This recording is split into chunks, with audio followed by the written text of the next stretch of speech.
কাটা পোনা মাছ রান্না করার জন্য মশলা।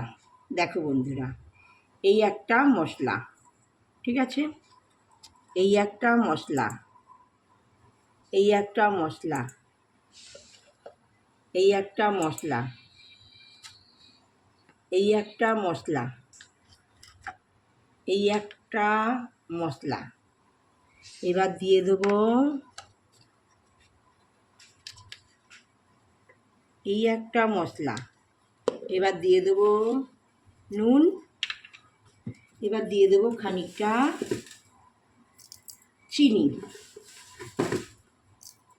চিনি আর থাকবে আদা বাটা আর পেঁয়াজ বাটা। আদা বাটাটা ওই দেখ নিয়ে আয়, মেলাতে পারবি।